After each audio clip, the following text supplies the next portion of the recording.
The house was too quiet. In the early morning darkness of a Houston suburb, the stillness felt unnatural, the kind that presses against the ears and makes ordinary homes feel suddenly hollow. Outside, the Texas air hung heavy and warm, but inside the small family residence, something was terribly wrong. A child lay motionless. She had been found unconscious in her own bedroom, the scene so disturbing that even seasoned officers would later admit it stayed with them for years. There were no signs of forced entry, no obvious suspect waiting in the shadows, just a little girl, a frightened neighborhood, and a mystery that would stretch across decades, waiting for science to finally catch up with a killer who believed he had gotten away forever. Her name was Kathy Torres, and in 1987, her story became one of Houston's most haunting cold cases. The crime. Kathy Torres was 8 years old in the summer of 1987, bright, energetic, and deeply loved by her family. She lived with her parents and siblings in Houston, in a working-class neighborhood where children still rode bikes until dusk and neighbors waved from their driveways. It was the kind of place where doors were often left unlocked. On the night everything changed, the Torres household settled into its normal rhythm. Kathy went to bed like she always did. There were no warning signs, no strange noises reported, no reason for anyone to suspect that before morning, the family's world would collapse. Sometime during the night, someone entered the home. Investigators would later determine the intruder had moved quietly, deliberately, the actions of someone who either knew the layout or was frighteningly confident. Kathy was attacked in her bedroom while the rest of the house slept. By the time she was discovered, she was unconscious and gravely injured. Emergency responders rushed her to the hospital, but despite desperate efforts to save her, Kathy Torres died. The official ruling, homicide. The shock rippled through the neighborhood. Parents who had once felt safe now double-checked locks. Children were called inside earlier. The randomness of the crime was what terrified people most. There was no clear motive, no obvious connection, no immediate suspect. Who would do this to a child? And how had they vanished without a trace? The initial investigation. In 1987, forensic science was powerful for its time, but limited by modern standards. Detectives from the Harris County Sheriff's Office processed the scene carefully, collecting physical evidence they hoped would identify the killer. They found biological material. At the time, DNA profiling was still in its infancy in the United States. While investigators preserved the evidence, the tools needed to fully exploit it simply didn't exist yet. Still, they worked the case aggressively. They canvassed the neighborhood. They interviewed neighbors, family members, and known offenders in the area. They followed tips that led nowhere. For weeks, the investigation dominated local attention. Detectives lost sleep chasing leads that dissolved under scrutiny. Each promising thread seemed to unravel just as quickly as it appeared. And slowly, painfully, the case began to stall. There was no murder weapon recovered, no eyewitness who could place a specific suspect inside the home, no confession, no clear suspect pool that held up under investigation. What investigators did have, carefully stored in evidence, was biological material from the crime scene. But in 1987, it was like holding a key without knowing what lock it fit. A community haunted. As months turned into years, Kathy's case grew colder. For her family, the grief never softened. Birthdays came and went. Holidays passed with an empty space that could never be filled. Her parents carried the quiet burden shared by so many families of unsolved victims, the not knowing. In the neighborhood, the memory lingered. Residents would later recall how the case changed their sense of safety overnight. Children who once played freely were now watched closely. Doors that once stayed open were locked. Porch lights burned longer into the night. And for the detectives who had worked the case, It became personal. Many of them kept the file close. Some would later admit they periodically reopened it, hoping that new technology or a fresh set of eyes might reveal something they had missed. But the late 1980s and early 1990s offered few new tools. DNA testing slowly improved, and at various points over the years, evidence from Kathy's case was re-examined. Partial profiles were developed. Databases were checked. No matches. Each time hope flickered, and each time it faded again.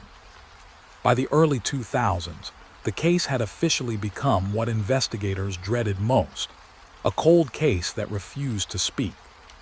The long wait. Cold cases don't just sit in filing cabinets. They linger. They wait. They depend on patience and on the relentless march of science. Through the 2000s and into the 2010s, forensic genealogy began transforming criminal investigations. What once required a direct DNA match in law enforcement databases could now be approached from an entirely different angle. Instead of looking for the suspect directly, investigators could look for relatives, distant cousins, family branches, genetic breadcrumbs. Across the country, cases once thought unsolvable began to crack open. Detectives in Houston watched closely, and eventually, Kathy Torres's file was pulled forward once more. This time, the technology was finally ready. The breakthrough. More than 3 decades after Kathy's death, investigators made a pivotal decision. They would submit the preserved DNA evidence for advanced genealogical analysis. The process was painstaking. Technicians extracted a viable DNA profile from the original evidence, a remarkable achievement considering its age. That profile was then compared against public genealogy databases, searching not for the killer himself, but for people who shared pieces of his genetic code. The first results were distant, but they were enough. Genealogists began building family trees, working backward and outward through generations. It was slow, methodical work, part science, part historical detective work. And gradually, one name began to surface repeatedly: Gregory Allen Wright. Investigators dug deeper. In 1987, Wright had lived in the Houston area. He had connections that placed him within potential proximity to the Torres home. Quietly, detectives began building their case. But genealogy alone isn't enough for an arrest. They needed a direct DNA confirmation. Closing in. Surveillance began. Investigators discreetly monitored Wright's movements, waiting for an opportunity to obtain a discarded DNA sample, something he had thrown away in public, something legally collectible. Eventually, they got it. The sample was rushed to the lab. Technicians compared the fresh DNA profile to the evidence preserved since 1987. The result was definitive. After more than 30 years, the unknown profile from Kathy Torres's bedroom finally had a name. The emotional weight inside the investigative team was enormous. Detectives who had spent careers watching the case go cold now saw it come back to life. But there was still one more step. Justice. The arrest. When authorities moved in, it marked the end of a mystery that had haunted Houston for a generation. Gregory Allen Wright was taken into custody and formally charged in connection with Kathy Torres's murder. For Kathy's family, the moment was complicated. There was relief. There was grief all over again. And there was the heavy realization that more than 3 decades had passed, years that could never be returned. Investigators publicly acknowledged what many cold case families already know. Forensic genealogy had changed everything. Cases once considered unsolvable were now being reopened across the country. And Kathy's case had become one of the clearest examples of how persistence, combined with advancing science, could finally bring answers. The weight of time. Cold case arrests often arrive quietly. There are no flashing headlines strong enough to fully capture the decades of waiting behind them. No courtroom moment that can restore what was lost. But they matter. In the years after Kathy's death, detectives had never truly stopped thinking about her case. Evidence had been preserved carefully. Files had been maintained. And when the right technology finally emerged, everything was ready. It was a reminder of something investigators often say. Time can hide the truth, but it can also reveal it. The legacy of the case. Today, the murder of Kathy Torres stands as both a tragedy and a turning point.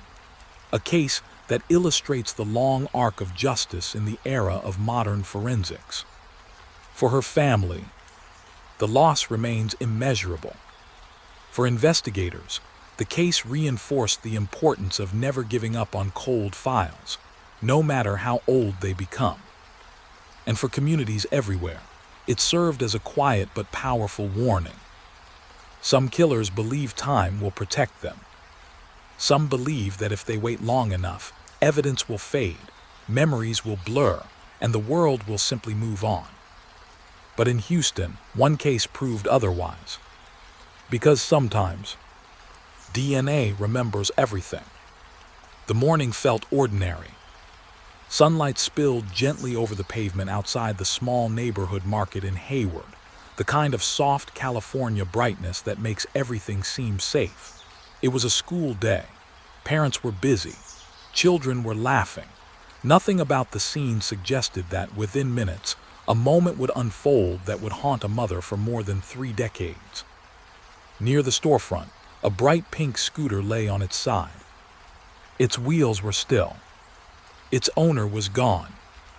9-year-old Michaela Gercht had vanished in broad daylight, pulled into a stranger's car while her friend watched in frozen disbelief. There were witnesses. There were descriptions.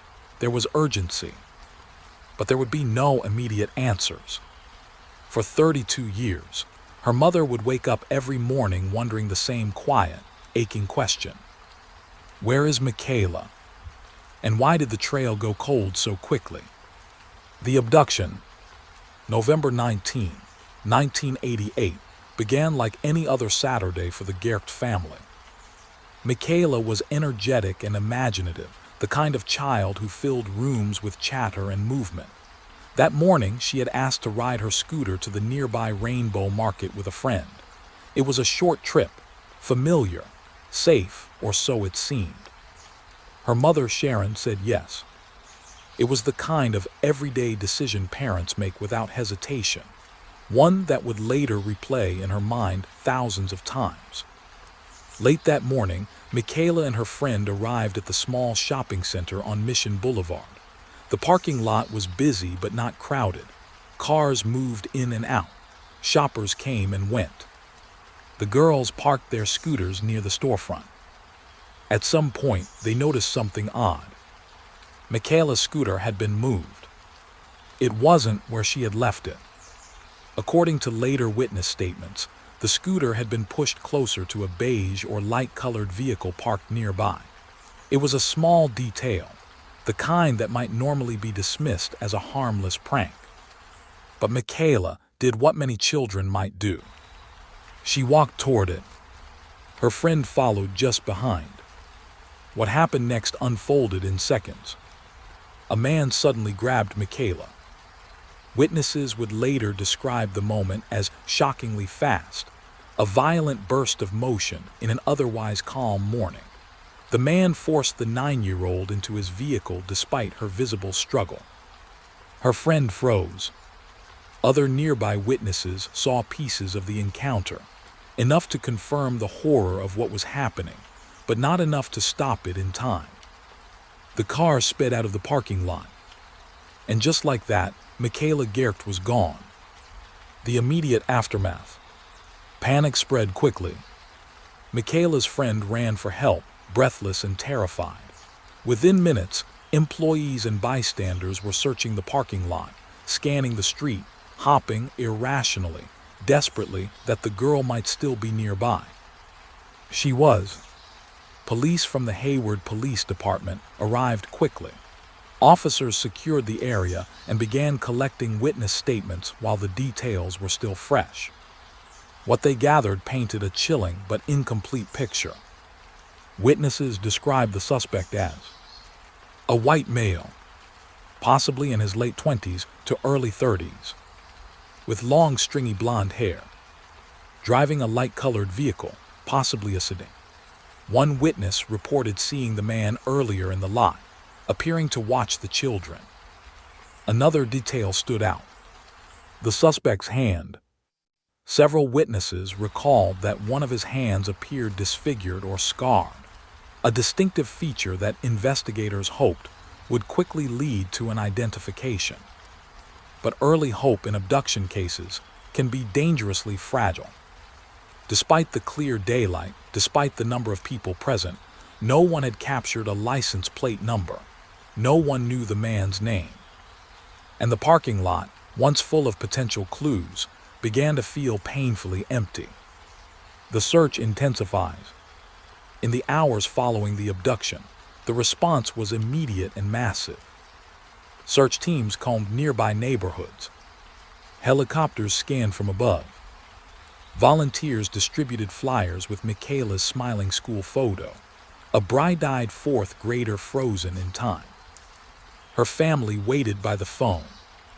Investigators followed every early lead aggressively. They checked known offenders. They reviewed vehicle registrations. They interviewed anyone remotely matching the suspect's description.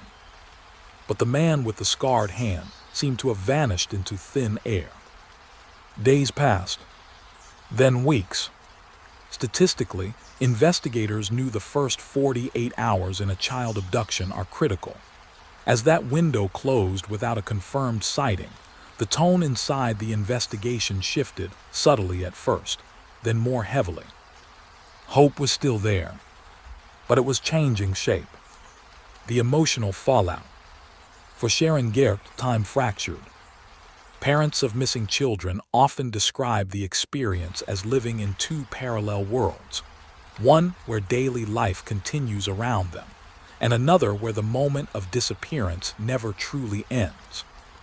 Sharon became the public face of the search. She spoke to reporters. She distributed flyers. She pleaded for information. Behind the scenes, the emotional toll was relentless.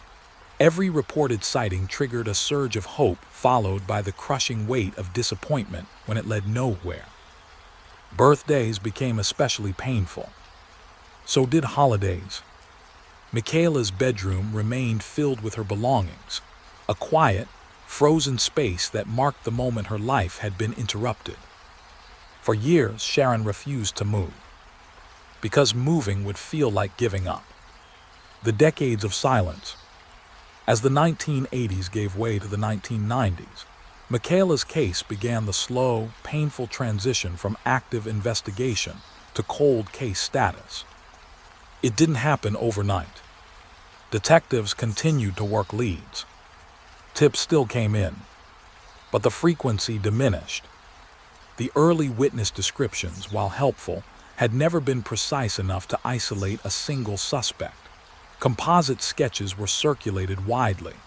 Age-progressed images of Michaela were released periodically, showing what she might look like as a teenager, then a young adult, then a grown woman.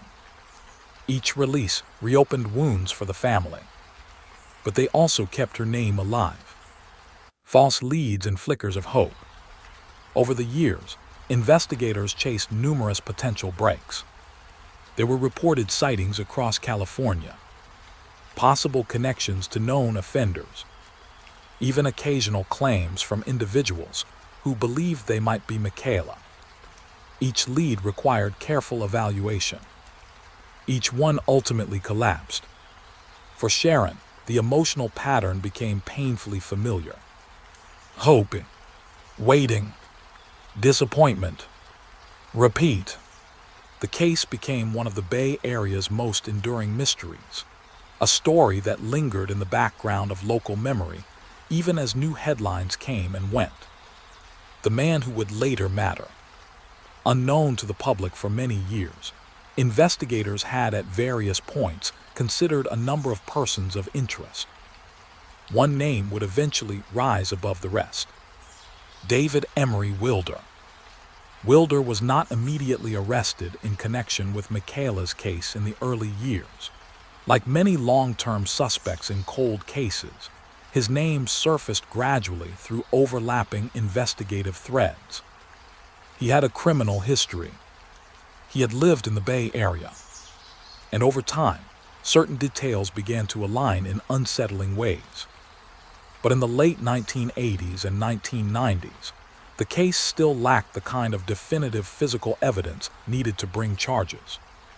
So the years continued to pass. The psychological weight of waiting.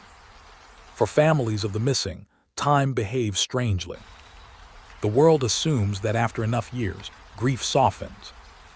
In reality, uncertainty preserves it. Sharon Gerecht became known for her persistence. She worked closely with investigators, maintained public awareness, and refused to let Michaela's name fade. Privately, the emotional cost was enormous. Sleep became difficult. Ordinary moments, seeing children Michaela's age, hearing laughter in parking lots, could trigger sudden waves of grief. Yet she continued. Because for parents of missing children, stopping is not an option. The case reawakens. By the late 2010s, cold case investigations across the United States were being transformed by advances in forensic science and renewed investigative strategies. In Michaela's case, detectives from the Hayward Police Department began taking a fresh, comprehensive look at the evidence and suspect pool. Investigators re-examined witness statements. They reviewed old timelines. They reassessed persons of interest using modern analytical methods. And slowly the focus narrowed. The name that kept resurfacing was David Emery Wilder. The 2020 breakthrough. In November 2020, almost exactly 32 years after Michaela was taken, authorities made a major announcement. David Emery Wilder had been arrested and charged with Michaela Gerecht's kidnapping and murder. The development stunned the community.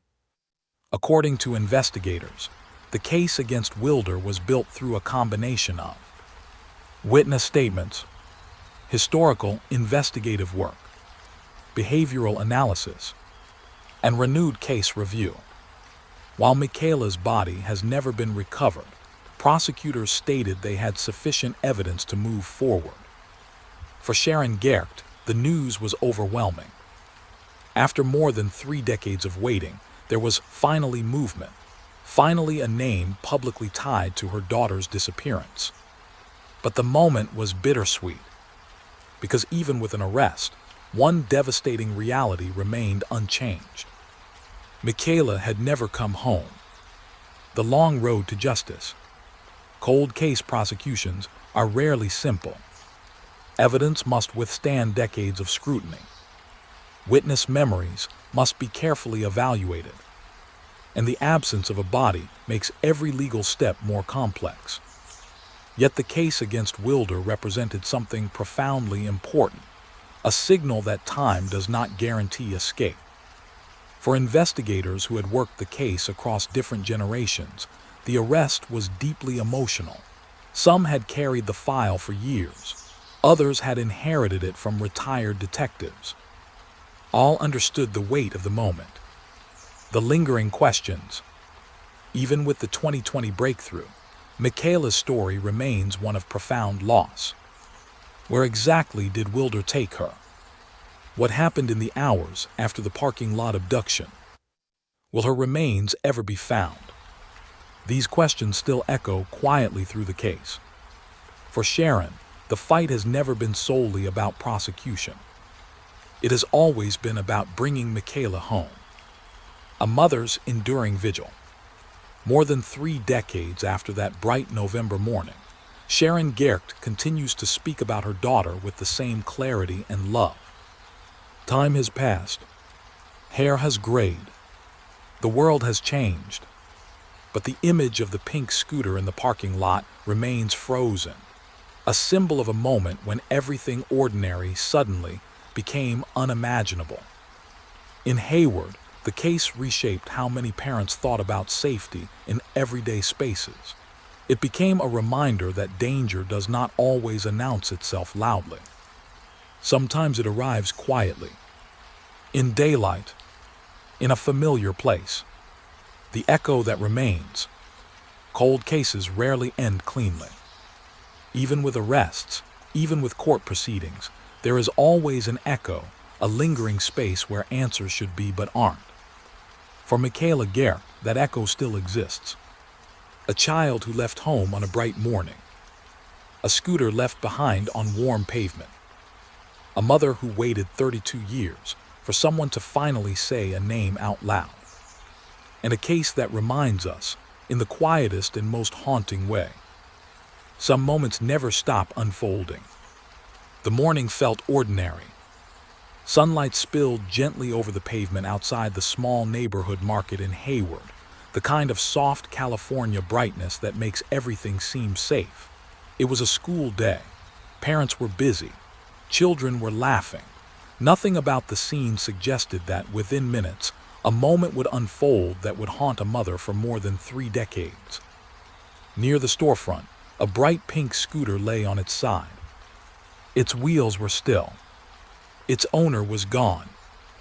9-year-old Michaela Garrett had vanished in broad daylight, pulled into a stranger's car while her friend watched in frozen disbelief. There were witnesses. There were descriptions. There was urgency. But there would be no immediate answers. For 32 years, her mother would wake up every morning wondering the same quiet, aching question. Where is Michaela?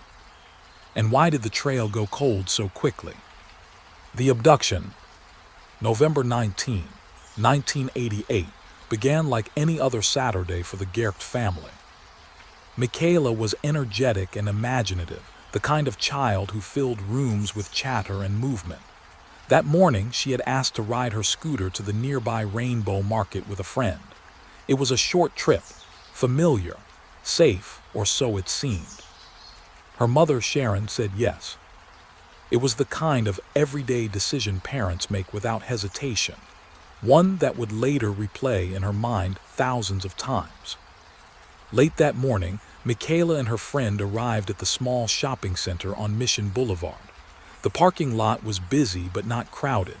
Cars moved in and out. Shoppers came and went. The girls parked their scooters near the storefront. At some point, they noticed something odd. Michaela's scooter had been moved. It wasn't where she had left it. According to later witness statements, the scooter had been pushed closer to a beige or light-colored vehicle parked nearby. It was a small detail, the kind that might normally be dismissed as a harmless prank. But Michaela did what many children might do. She walked toward it. Her friend followed just behind. What happened next unfolded in seconds. A man suddenly grabbed Michaela. Witnesses would later describe the moment as shockingly fast, a violent burst of motion in an otherwise calm morning. The man forced the 9-year-old into his vehicle despite her visible struggle. Her friend froze. Other nearby witnesses saw pieces of the encounter, enough to confirm the horror of what was happening, but not enough to stop it in time. The car sped out of the parking lot. And just like that, Michaela Garrett was gone. The immediate aftermath. Panic spread quickly. Michaela's friend ran for help, breathless and terrified. Within minutes, employees and bystanders were searching the parking lot, scanning the street, hopping irrationally, desperately that the girl might still be nearby. She was. Police from the Hayward Police Department arrived quickly. Officers secured the area and began collecting witness statements while the details were still fresh.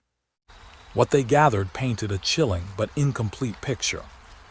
Witnesses described the suspect as a white male, possibly in his late 20s to early 30s, with long stringy blonde hair. driving a light-colored vehicle, possibly a sedan. One witness reported seeing the man earlier in the lot, appearing to watch the children. Another detail stood out: the suspect's hand. Several witnesses recalled that one of his hands appeared disfigured or scarred, a distinctive feature that investigators hoped would quickly lead to an identification.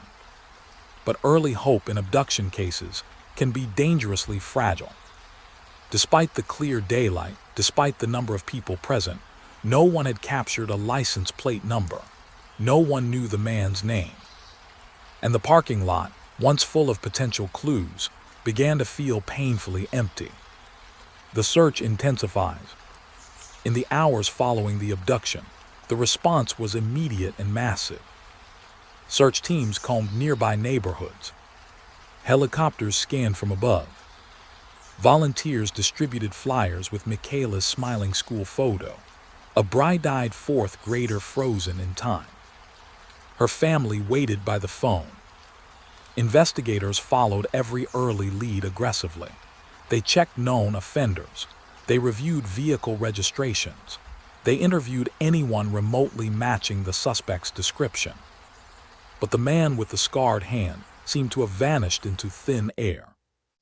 Days passed, then weeks. Statistically, investigators knew the first 48 hours in a child abduction are critical. As that window closed without a confirmed sighting, the tone inside the investigation shifted, subtly at first, then more heavily. Hope was still there, but it was changing shape. The emotional fallout. For Sharon Geert, time fractured. Parents of missing children often describe the experience as living in two parallel worlds, one where daily life continues around them, and another where the moment of disappearance never truly ends. Sharon became the public face of the search. She spoke to reporters. She distributed flyers. She pleaded for information. Behind the scenes, the emotional toll was relentless. Every reported sighting triggered a surge of hope, followed by the crushing weight of disappointment when it led nowhere. Birthdays became especially painful. So did holidays. Michaela's bedroom remained filled with her belongings, a quiet, frozen space that marked the moment her life had been interrupted. For years, Sharon refused to move, because moving would feel like giving up. The decades of silence. As the 1980s gave way to the 1990s, Michaela's case began the slow, painful transition from active investigation to cold case status.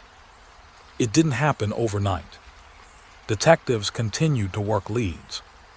Tips still came in, but the frequency diminished.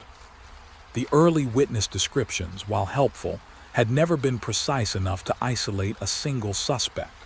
Composite sketches were circulated widely. Age-progressed images of Michaela were released periodically, showing what she might look like as a teenager, then a young adult, then a grown woman. Each release reopened wounds for the family, but they also kept her name alive. False leads and flickers of hope. Over the years, investigators chased numerous potential breaks. There were reported sightings across California, possible connections to known offenders, even occasional claims from individuals who believed they might be Michaela. Each lead required careful evaluation. Each one ultimately collapsed. For Sharon, the emotional pattern became painfully familiar. Hoping, waiting, disappointment, repeat. The case became one of the Bay Area's most enduring mysteries, a story that lingered in the background of local memory even as new headlines came and went. The man who would later matter. Unknown to the public for many years, investigators had at various points considered a number of persons of interest. One name would eventually rise above the rest: David Emery Wilder. Wilder was not immediately arrested in connection with Michaela's case in the early years. Like many long-term suspects in cold cases, His name surfaced gradually through overlapping investigative threads. He had a criminal history. He had lived in the Bay Area. And over time, certain details began to align in unsettling ways. But in the late 1980s and 1990s, the case still lacked the kind of definitive physical evidence needed to bring charges. So the years continued to pass. The psychological weight of waiting. For families of the missing, time behaves strangely. The world assumes that after enough years, grief softens. In reality, uncertainty preserves it. Sharon Geert became known for her persistence. She worked closely with investigators, maintained public awareness, and refused to let Michaela's name fade. Privately, the emotional cost was enormous. Sleep became difficult. Ordinary moments, seeing children Michaela's age, hearing laughter in parking lots, could trigger sudden waves of grief. Yet she continued. Because for parents of missing children, stopping is not an option. The case reawakens. By the late 2010s, cold case investigations across the United States were being transformed by advances in forensic science and renewed investigative strategies. In Michaela's case, detectives from the Hayward Police Department began taking a fresh, comprehensive look at the evidence and suspect pool. Investigators re-examined witness statements. They reviewed old timelines. They reassessed persons of interest using modern analytical methods. And slowly the focus narrowed. The name that kept resurfacing was David Emery Wilder. The 2020 breakthrough. In November 2020, almost exactly 32 years after Michaela was taken, authorities made a major announcement. David Emery Wilder had been arrested and charged with Michaela Geert's kidnapping and murder. The development stunned the community. According to investigators, the case against Wilder was built through a combination of witness statements, historical investigative work, behavioral analysis, and renewed case review. While Michaela's body has never been recovered, prosecutors stated they had sufficient evidence to move forward. For Sharon Geert, the news was overwhelming. After more than 3 decades of waiting, there was finally movement, finally a name publicly tied to her daughter's disappearance. But the moment was bittersweet, because even with an arrest, one devastating reality remained unchanged. Michaela had never come home. The long road to justice. Cold case prosecutions are rarely simple. Evidence must withstand decades of scrutiny. Witness memories must be carefully evaluated. And the absence of a body makes every legal step more complex. Yet the case against Wilder represented something profoundly important, a signal that time does not guarantee escape. For investigators who had worked the case across different generations, the arrest was deeply emotional. Some had carried the file for years. Others had inherited it from retired detectives. All understood the weight of the moment. The lingering questions. Even with the 2020 breakthrough, Michaela's story remains one of profound loss. Where exactly did Wilder take her? What happened in the hours after the parking lot abduction? Will her remains ever be found? These questions still echo quietly through the case. For Sharon, the fight has never been solely about prosecution. It has always been about bringing Michaela home. A mother's enduring vigil. More than 3 decades after that bright November morning, Sharon Geert continues to speak about her daughter with the same clarity and love. Time has passed. Hair has grayed. The world has changed.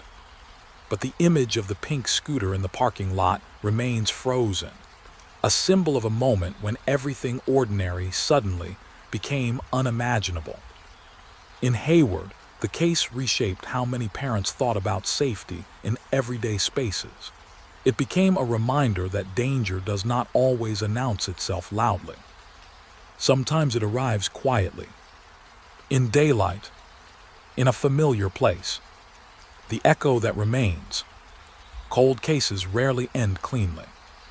Even with arrests, even with court proceedings, there is always an echo, a lingering space where answers should be but aren't. For Michaela Gare, that echo still exists. A child who left home on a bright morning. A scooter left behind on warm pavement. A mother who waited 32 years for someone to finally say a name out loud. And a case that reminds us, in the quietest and most haunting way, some moments never stop unfolding. The water was impossibly blue. From the air, Aruba looked like a postcard, white sand curling along the shoreline, turquoise waves folding gently into the coast, palm trees swaying in slow, hypnotic rhythm. It was the kind of place parents trusted, the kind of place graduating seniors dreamed about. Paradise. But on the night of May 30, 2005, paradise began to fracture.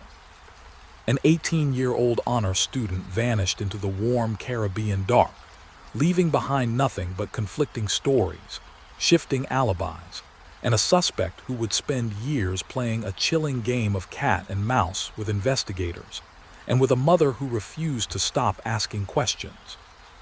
Her name was Natalie Holloway, and she would never come home. The night of May 30. The trip was supposed to be a celebration. Natalie Holloway had just graduated with honors from Mountain Brook High School in Mountain Brook, a suburb of Birmingham. She was bright, outgoing, and by every account responsible.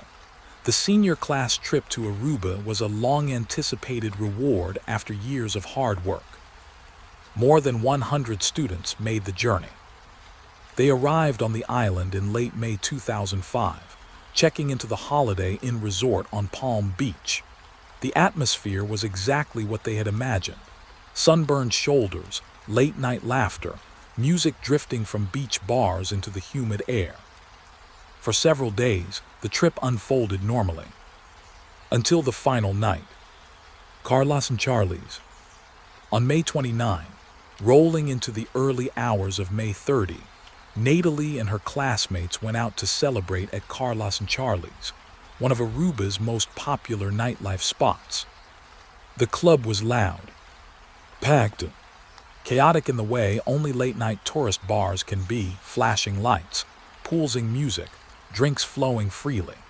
Witnesses would later say Natalie appeared relaxed and social, moving between groups of friends. It was there she met a young Dutch man named Joran van der Sloot. He was 17 at the time. Tall, soft-spoken, and by many accounts outwardly polite, Joran was a local student living in Aruba with his family. He was known to frequent tourist areas and had a reputation for being comfortable around visiting Americans. Throughout the night, witnesses observed Natalie and Joran talking, laughing. At some point, he was joined by two Surinamese brothers, Deepak Kalpo and Satish Kalpo. Together, the three young men would become the central focus of one of the most scrutinized missing person investigations in modern history. The final sighting. Shortly after 1:30 a.m., the group began leaving Carlos and Charlie's. Multiple witnesses reported seeing Natalie leave the club with Joran and the Kalpo brothers. Surveillance and eyewitness accounts placed her entering a gray Honda driven by the brothers. This moment, grainy, incomplete but crucial, would become the last widely accepted sighting of Natalie Holloway alive. According to early statements, the group drove around the island before heading toward the Holiday Inn, where Natalie was staying. But she never made it inside. At approximately 2:00 a.m., witnesses reported seeing her dropped off near the hotel, but no security footage ever confirmed she re-entered the building. By morning, Natalie was missing. The alarm is raised. At first, the absence didn't trigger immediate panic. Spring break trips are fluid, chaotic. Teenagers stay out late. Plans change. Rooms fill with overlapping groups of friends. But by the afternoon of May 30, concern hardened into fear. Natalie had missed her scheduled flight home to Alabama. Her passport and belongings were still in her hotel room, and no one could explain where she had gone. Within hours, local authorities in Aruba launched a missing person investigation that would quickly explode into international headlines. Joran van der Sloot, the first story. When police first questioned Joran van der Sloot and the Kalpo brothers, their story seemed, at least on the surface, straightforward. They claimed they had dropped Natalie off safely at the Holiday Inn. They insisted she had gotten out of the car alive. If true, their involvement would end there. But investigators quickly noticed inconsistencies. Timelines shifted. Details changed. And within days, the case took on a far darker tone. The changing confessions. What would make the Natalie Holloway case uniquely frustrating was not just the lack of physical evidence. It was Joran van der Sloot's repeated, shifting versions of what happened. Over the years, he would tell multiple, often contradictory stories. Each one raised new questions. Each one deepened the mystery. Version 1, she was dropped off. Initially, Joran maintained that Natalie had simply been left near her hotel. He and the Kalpo brothers stuck to this narrative during early interrogations. But investigators were skeptical. No witnesses saw her walk back inside. No cameras captured her return. And her sudden disappearance in a well-lit tourist area raised immediate red flags. Version 2, the beach story. Under mounting pressure, Joran eventually changed his account. In one later version, he claimed he and Natalie had gone to the beach after leaving the club. According to this story, she became ill, and he left her there. The problem: extensive searches of Aruba's beaches had already turned up nothing. No body, no clothing, no trace. Investigators grew increasingly convinced that Joran knew far more than he was saying. Version 3, the panic narrative. In yet another variation, Joran claimed Natalie had suffered some kind of medical emergency while they were together. He suggested he panicked, that others may have been involved. But again, details shifted. Timelines didn't hold, and crucial physical evidence remained absent. The international firestorm. As weeks turned into months, the case became a media phenomenon in the United States. Cable news covered it relentlessly. Search teams combed Aruba repeatedly. Natalie's mother, Bate Holloway, became the driving force behind the public push for answers. She traveled repeatedly to Aruba. She confronted officials. She spoke to the press with controlled but unmistakable anguish. For Bate, the case was not abstract. It was her daughter, and she was not going to let the world forget her name. Legal complications in Aruba. One of the most frustrating aspects of the investigation was the difference between the Aruban legal system and American expectations. Authorities in Aruba detained Joran and the Kalpo brothers multiple times. But each time, prosecutors faced the same problem: insufficient physical evidence. Without a body, without a confirmed crime scene, without forensic proof, holding charges became legally difficult. Over the months and years, the suspects were arrested, released, rearrested, and released again, a cycle that infuriated Natalie's family and much of the American public. The shadow deepens. Then, in 2010, the case took an even darker turn. Joran van der Sloot was arrested in Lima for the murder of Stephanie Flores Ramirez. The crime bore disturbing psychological similarities. A young woman, last seen with Joran, dead in a hotel room. He would later be convicted in Peru. For many observers, the case reinforced long-held suspicions about his role in Natalie's disappearance. But legally, the Holloway case remained unresolved. Years of silence. Through the 2010s, Natalie's case lingered in a painful state of partial answers. There were periodic claims, occasional supposed confessions, but none produced verifiable evidence of where her remains were. For Bate Holloway, the years became a marathon of endurance, public advocacy mixed with private grief. She continued to push for answers long after media attention faded. The 2023 development. In October 2023, a major legal development finally occurred. Joran van der Sloot, already imprisoned in Peru, was extradited to the United States to face federal charges related to extorting Natalie's family years earlier. During legal proceedings, he provided a new account of Natalie's death, one prosecutors described as a confession. According to statements presented in court, Joran admitted to killing Natalie on the beach after she rejected his advances. The details were chilling, but even then, one devastating fact remained unchanged. Her body has never been found. The unresolved mystery. Today, nearly 2 decades after that night at Carlos and Charlie's, the Natalie Holloway case remains one of the most haunting missing person investigations in modern history. There is now, finally, a legal acknowledgement of responsibility. There is a convicted killer sitting in prison. There is a mother who fought for answers longer than most people can imagine. And yet, there is still no grave, no physical place for closure, no final recovery. The echo of that night. On the beaches of Aruba, the water still looks impossibly blue. Tourists still arrive. Music still drifts out of beach bars after midnight.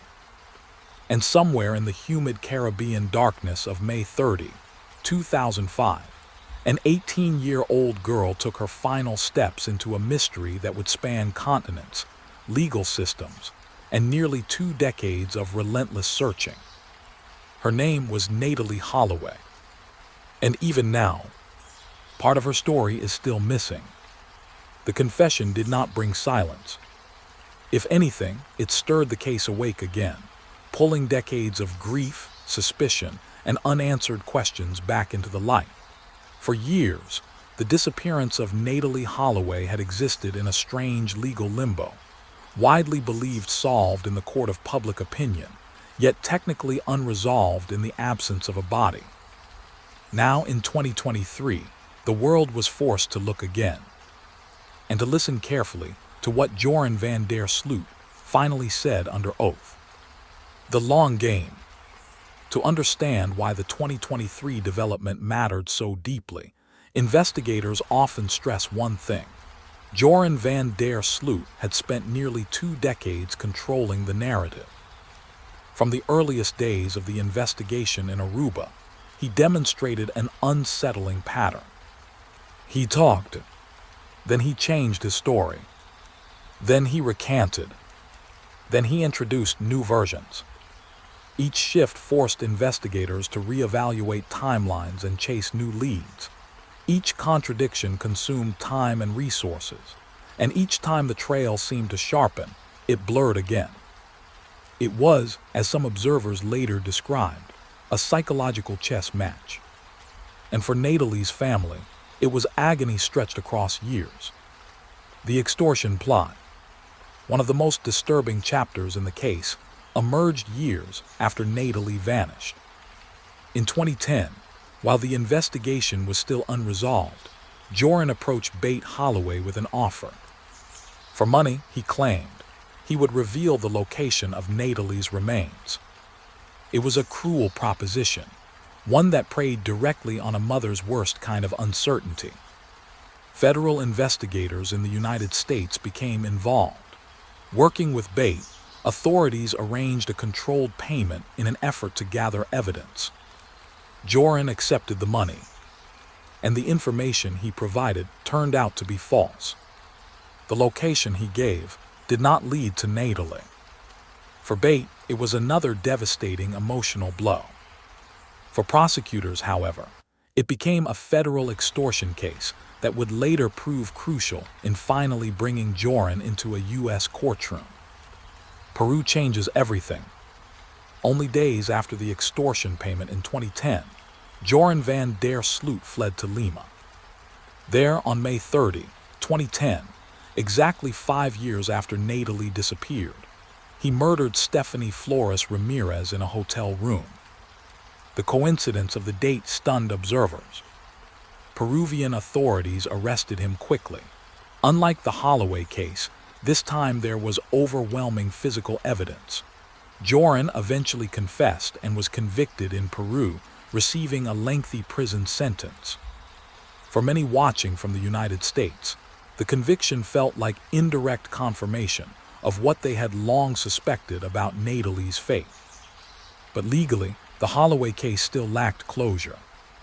The 2023 courtroom moment. In October 2023, the legal landscape shifted.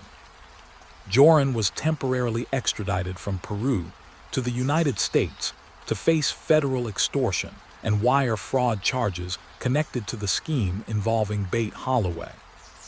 Inside a federal courtroom in Birmingham, something happened that had eluded investigators for nearly 2 decades. He talked. This time, under oath, and as part of a plea agreement, Joran provided a detailed account of Natalie's death. According to prosecutors, he admitted that on the night of May 30, 2005, he and Natalie were alone on a beach in Aruba. After she rejected his sexual advances, he said, he struck her with a concrete block and killed her. He then claimed he disposed of her body in the ocean. The courtroom was silent. For Bate Holloway, who was present, the moment was both validating and devastating, confirmation of what she had feared for years, delivered in the cold language of legal testimony. What the confession did and didn't solve. From an investigative standpoint, the 2023 admission was significant. For the first time, Joran formally acknowledged responsibility. The U.S. federal case against him concluded with a conviction for extortion. Prosecutors publicly stated they believed his confession credible. But crucially, the confession did not provide verifiable physical evidence of where Natalie's remains are located. And that distinction matters deeply, because in missing person cases, especially those involving homicide without recovery of remains, there is always a lingering absence, a space where certainty should be. Bate Holloway's endurance. Few figures in modern true crime have demonstrated the sustained public advocacy of Bate Holloway. From the earliest days after her daughter vanished, she refused to allow the case to fade quietly. She navigated foreign legal systems, relentless media cycles, and years of emotional manipulation by the primary suspect. Over time, she became both an advocate and a symbol, representing families of the missing who live in the unbearable space between hope and acceptance. After the 2023 proceedings, Bate publicly stated something that resonated deeply. She finally believed she knew what happened. But knowing, she emphasized, is not the same as bringing Natalie home. The island's shadow. For Aruba, the Holloway case left a permanent mark. In 2005, the island's economy depended heavily on tourism, particularly from the United States. The disappearance of a young American student in a major resort area triggered international scrutiny, unlike anything the island had previously experienced. Officials launched massive searches. They deployed divers. They brought in international investigative assistance. But despite the scale of the response, the case exposed the limits of search operations when critical time is lost and physical evidence is scarce. Today, Aruba remains a popular destination. But the name Natalie Holloway still echoes quietly in the island's modern history. Why the case endured? True crime cases often fade. This one did not. Several factors kept it alive for nearly 2 decades. The victim, a high-achieving American teenager. The setting, a tourist paradise. The suspect, a young local who repeatedly changed his story. The absence of a body, and a mother who never stopped speaking publicly. Together, these elements created a case that resisted closure, emotionally, legally, and culturally. The questions that remain. Even after the 2023 confession, some uncertainties linger. Investigators and analysts continue to quietly debate whether Joran's final version is fully complete, whether anyone else had knowledge of the crime, and whether Natalie's remains might still someday be located. Cold case experts often note that offenders who manipulate narratives for years sometimes blend truth and omission, even in late confessions. For Bate Holloway, however, the focus has shifted. After nearly 20 years, the goal is no longer chasing every hypothetical. It is honoring her daughter's memory with the clearest account available. The last known steps. If you trace the timeline backward, it still begins the same way. A crowded dance floor at Carlos and Charlie's. A gray car in the early morning hours. A teenager who believed she was nearing the end of a celebratory trip. And a young man who would spend years weaving stories around what happened next. The silence that remains. On warm Caribbean nights, the beaches of Aruba still glow under moonlight. Tourists still walk the shoreline. Music still drifts through the humid air. But beneath the postcard surface of paradise lives a story that never fully resolved, not in the way families hope, not in the way missing person cases rarely do. Because even now, after confessions, convictions, and nearly 2 decades of searching, Natalie Holloway has never been found. And in the quiet spaces between what is known and what can never be proven with absolute certainty, her story still whispers. The road cut quietly through the flat farmland. It was late July in rural northwest Ohio, the kind of summer afternoon where the air hangs thick over endless rows of corn. Cicadas buzzed lazily in the heat. Nothing about the scene suggested urgency, danger, or the kind of horror that would soon grip an entire community. Then a young woman went for a bike ride and never came home. Within hours, panic would ripple across Ohio farmland. Within days, search teams would comb the cornfields, and buried beneath the calm exterior of a rural road, investigators would uncover a predator who had been hiding in plain sight for decades.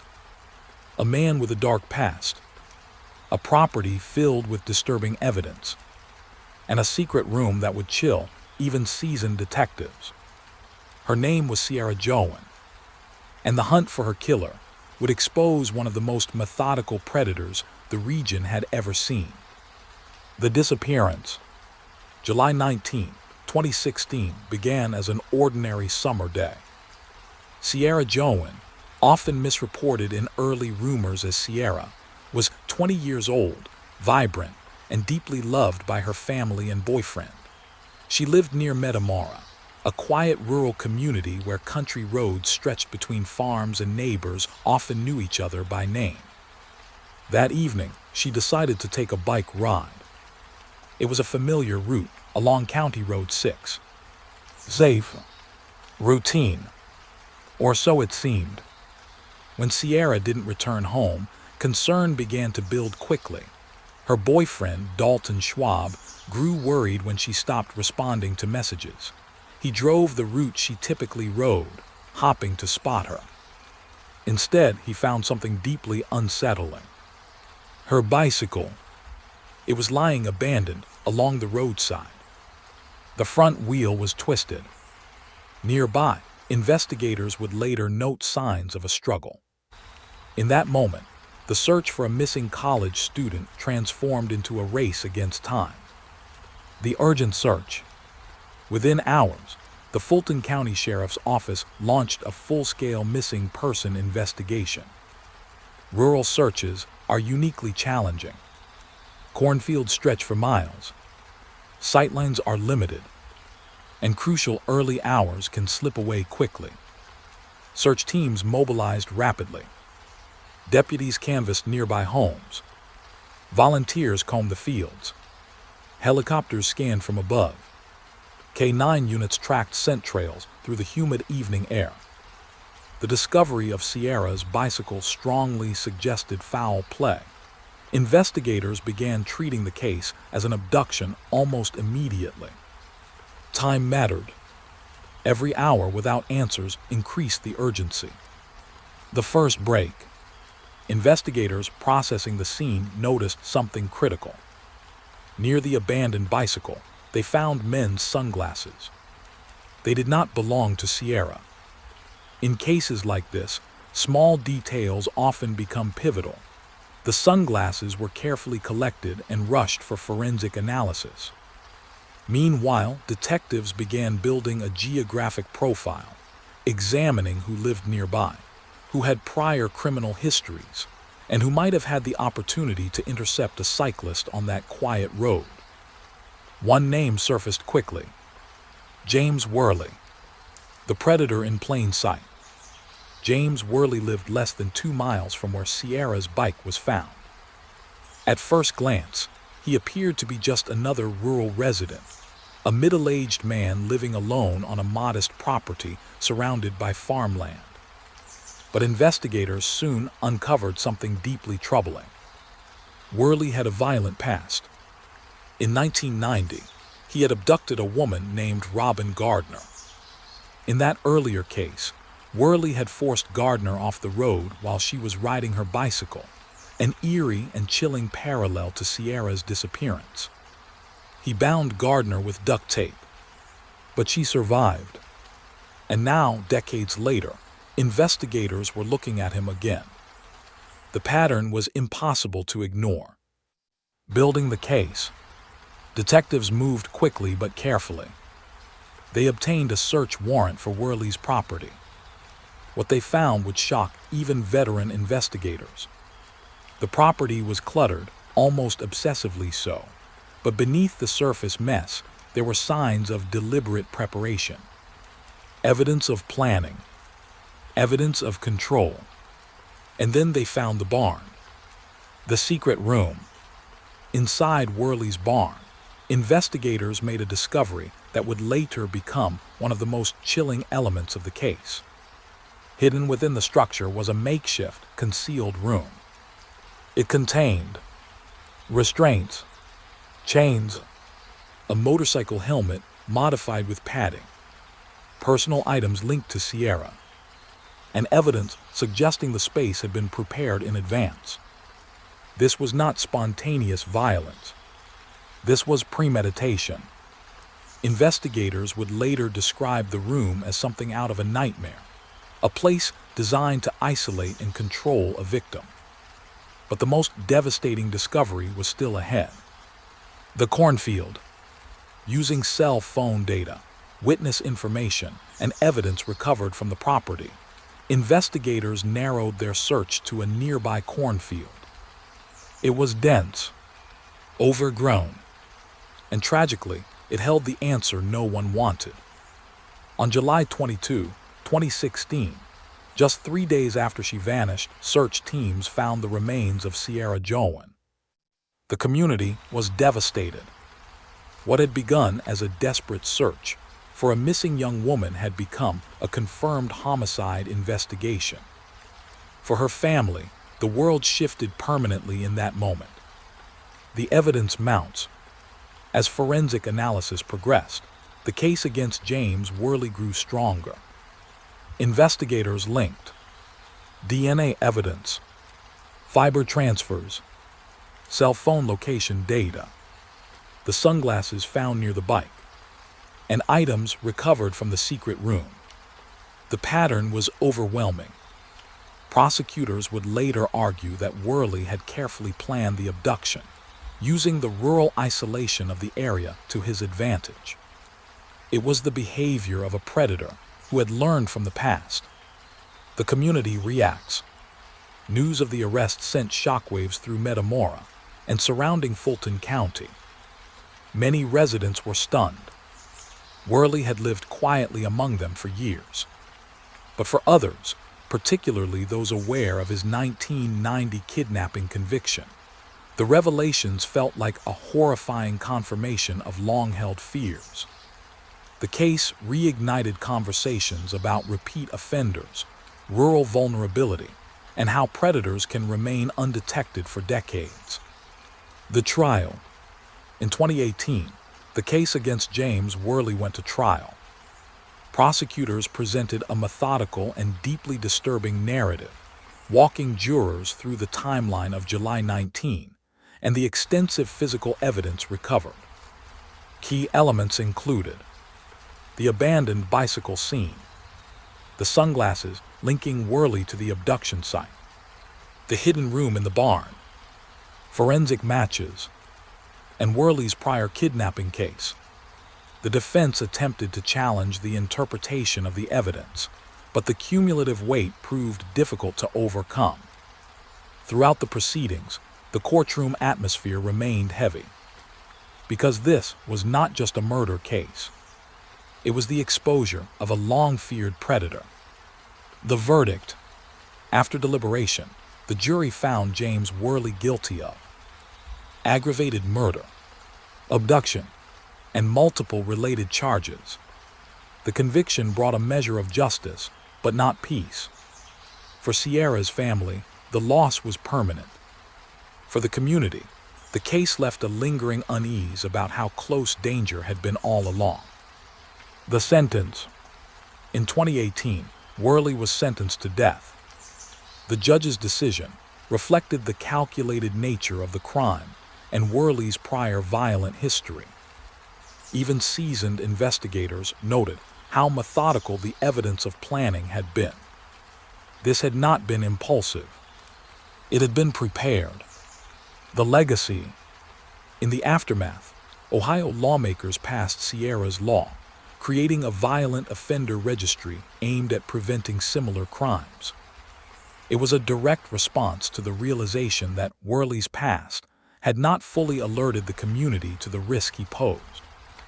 Sierra's family became advocates, working to ensure her death led to systemic change. The quiet road. Today, County Road 6 looks much like it did on that July evening. Corn still grows tall. The air still hums with insects in the summer heat. But for those who know the story, the landscape carries a different weight. Because on an ordinary bike ride in rural Ohio, a young woman crossed paths with a predator who had been waiting far too long for another opportunity. Her name was Sierra Joan, and the fields remember.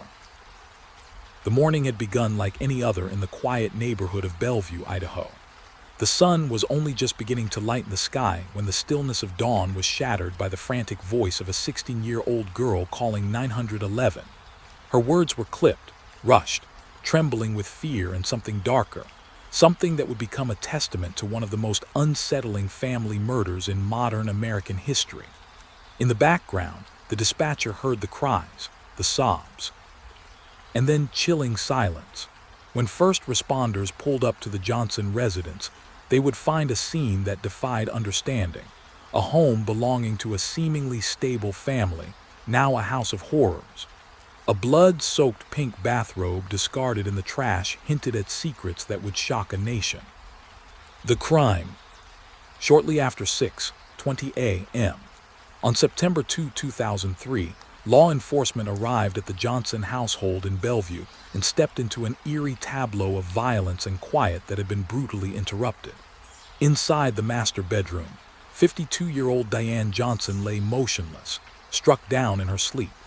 Her 46-year-old husband, Alan, was found nearby, wounded and dying after being shot in the chest.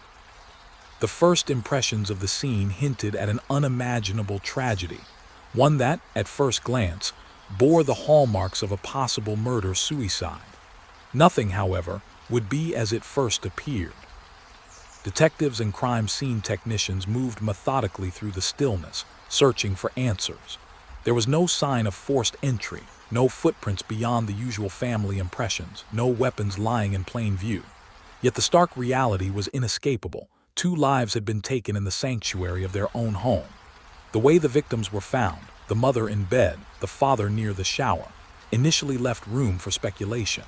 A tragic act of despair, or something far more calculated and sinister. As investigators pieced together the early timeline, it became distressingly clear this was no simple case. The investigation. Forensic teams scoured the property, combing every corner for the smallest fragments of truth. Early in the investigation, a garbage can outside the home became ground zero for what would become the critical breakthrough in the case. Inside, wrapped in the blood-spattered pink bathrobe, were several items that would unravel the mystery. A leather glove, a latex glove, and ammunition that did not match the rifle used in the killings. Lab technicians would later confirm that the latex glove contained DNA belonging to both Deanne and Alan Johnson, with mixed traces that could only be explained by contact during the violent act itself. The robe, identified as belonging to the teenage daughter, bore her DNA along with bloodied remnants of her parents' life force. Paint chips embedded in the fabric matched paint from the shirt she was wearing that morning, suggesting she had worn it during the crucial moments of that grim dawn. Footprints in the dew on the lawn suggested a path from the main house to the guest house, a building on the property where a Winchester rifle had been stored. This rifle, belonging to a weekend guest who was out of town at the time, would later be identified as the weapon used in the murders. Investigators confirmed that the daughter had access to the guest house and knew exactly where the rifle and its ammunition were kept. In the bedroom of the teenage daughter, more items surfaced. Another leather glove matching the one wrapped in the robe, keys to the guest house, and ammunition that mirrored that found outside. Crime scene reconstruction revealed linear bruising on her shoulder, consistent with the recoil from firing the rifle. Though at trial she claimed the injury came from a weekend fall, the cumulative weight of the forensic evidence painted a very different picture. The motive. The community was left reeling not just by the brutality of the act, but by the motives that could drive such horrors. Central to the story was the fractured relationship between the Johnson daughter, Sarah Marie Johnson, and her parents, particularly over her romantic involvement with a 19-year-old man named Bruno Santos. Santos was older than her by 3 years and had a history that made him a controversial figure in the eyes of Diane and Alan. He was an immigrant from Mexico with prior legal troubles, and the Johnson parents were determined to put an end to the relationship they viewed as dangerous. In the weeks leading up to the murders, family tension escalated sharply. Diane and Alan forbade the relationship and threatened to turn Santos over to immigration authorities, even suggesting they would pursue statutory rape charges if he continued to see their underage daughter. The threat of deportation loomed over Santos, who had legally entered and exited the United States and whose future was uncertain. These threats, combined with the adolescent intensity of Sarah's attachment, became the catalyst for a psychological meltdown. To those on the outside, it was a simmering storm, an emotional pressure cooker in which a young girl felt torn between the unconditional love of her parents and the consuming pull of a forbidden romance. Friends of Sarah would later testify that she spoke obsessively about Bruno, claiming they were destined to be together and that nothing could stand in their way. Her parents' ultimatum, they said, devastated her, leaving her in a state of utter despair and resentment. The trial. When the case went to trial in 2005, what unfolded inside the courtroom was a harrowing journey through grief, betrayal, and denial. Prosecutors laid out the forensic picture with painstaking detail. The bathrobe, the gloves, the footprints, the rifle, and the DNA evidence that relentlessly pointed to the teenage daughter as the central figure in the crime. But Sarah's accounts of what happened that morning shifted repeatedly. She gave multiple versions to law enforcement and in later testimony, each one diverging slightly from the last. One moment she claimed she heard the shots from another room. Another time she said she was asleep and only became aware of the violence after the fact. These inconsistencies undermined her credibility and suggested a consciousness of guilt rather than confusion or trauma. Defense attorneys attempted to cast doubt on the evidence, proposing alternative theories and questioning whether someone else with access to the property could have committed the murders. They highlighted the lack of her fingerprints on the murder weapon and scrutinized every piece of the forensic puzzle. Yet the tangled web of physical proof, the DNA on discarded gloves and robe, the matching paint chips, the footprints linking the guest house to the scene, built an inescapable case in the minds of the jurors. After 6 weeks of testimony, deliberations culminated on March 16, 2005. The jury returned a guilty verdict on 2 counts of first-degree murder. The presiding judge handed down a sentence that reflected the severity of the crimes: 2 concurrent life sentences with no possibility of parole, plus 15 years for the firearm enhancement. The Idaho Supreme Court would ultimately uphold the conviction years later, denying appeals for a retrial and leaving the sentence intact. The aftermath. In the years since that grim September morning, the case of Sarah Marie Johnson has continued to spark debate, speculation, and reflection. For some, it stands as a cautionary tale of how emotional turmoil and adolescent desperation can explode into irreversible tragedy. For others, it raises questions of forensic interpretation, legal strategy, and the psychological complexities that lie beneath the surface of familial relationships. Yet amid the discussions, the 2 lives lost that day are never far from memory, a somber reminder of the fragility of love, the darkness of obsession, and the horrifying cost when the balance between them collapses into violence. Shortly before midnight on Christmas Eve 2022, the festive cheer inside the lighthouse in Wallacey Village, Wirral, was at its peak. Groups of friends laughed and chatted, sharing drinks and stories as the holiday drew near its joyful climax. Outside, the cold December air wrapped itself around the hum of nightlife. Then, without warning, a terrifying crack rang out down the street, followed by another and another. The crowd froze as a spray of bullets erupted toward the pub's entrance. In a matter of seconds, the sound of celebration was replaced by screams and chaos. Among the blood and panic that followed lay a young woman who had nothing to do with the feud that had erupted that night. A woman named Elle Edwards, a beautician with her whole life ahead of her. She was just 26 years old when she was killed in the blast of gunfire meant for others, an innocent caught in a war she never asked to be part of. The night outside the lighthouse on 24 December 2022 began like countless others. The pub was crowded with revelers enjoying Christmas Eve, many laughing and dancing unaware of the danger looming just beyond the doors. Just after 11:50 p.m., patrons stepped outside for a cigarette or a breath of fresh air, unaware that their lives were about to be irrevocably changed. Then came the first shots.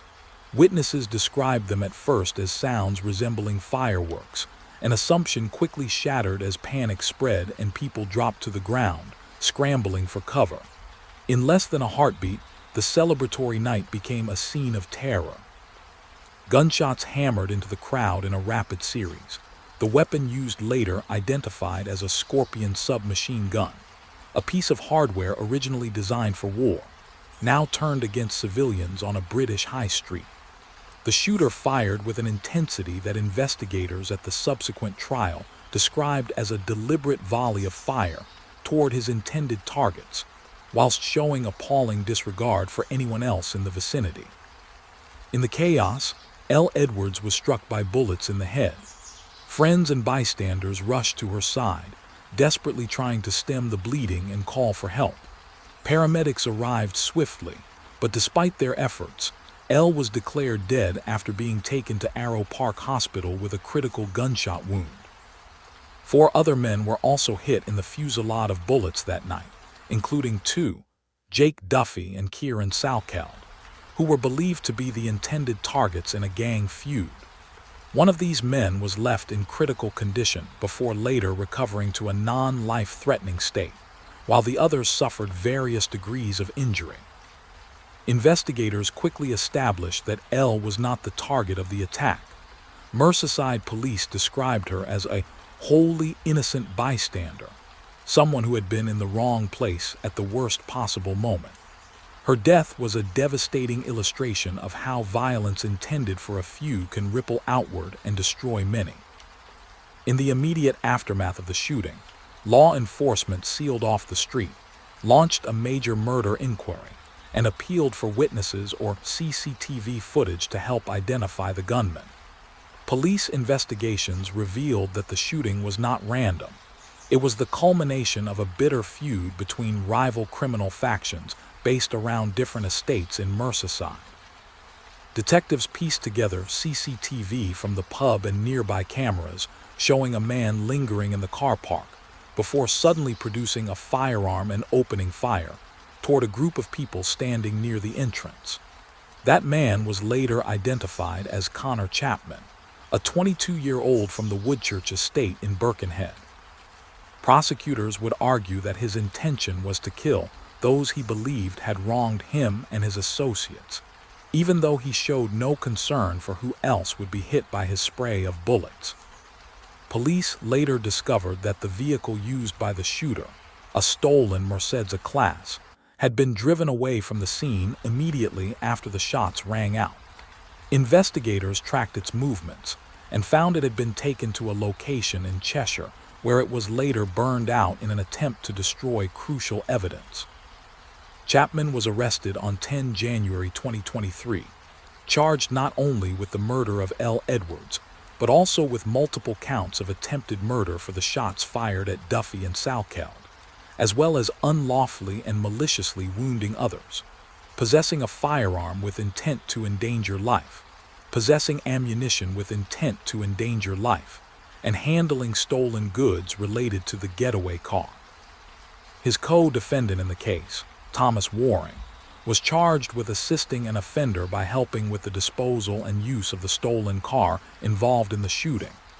As the investigation progressed, it became clear that authorities had built a substantial case rooted in CCTV, ballistics evidence, and tracked movements of the vehicle and individuals connected to the crime.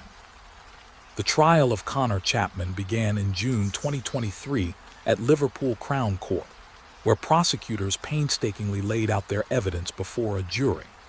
They described how Chapman had carefully planned a revenge attack rooted in gang rivalry, preparing a submachine gun loaded with 12 bullets and firing them at close range into a group of unsuspecting individuals outside the pub. The courtroom heard that Chapman's intended victims were Jake Duffy and Kieran Salkeld, figures associated with the rival Ford Estate group who, mere days earlier, had assaulted an associate of Chapman. Yet, when Chapman unleashed his weapon that night, he showed no regard for the dozens of innocent people gathered, firing indiscriminately until all 12 rounds had been spent.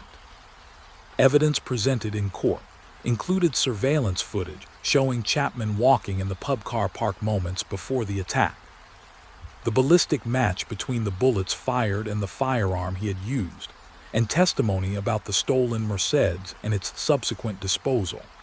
Prosecutors emphasized that the attack was not a spontaneous act, but a planned and deliberate act of violence.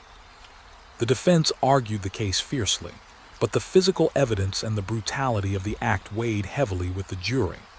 After 3 hours and 48 minutes of deliberation, Chapman was found guilty of the murder of Elle Edwards, attempted murder, wounding with intent, and firearms offenses, among others.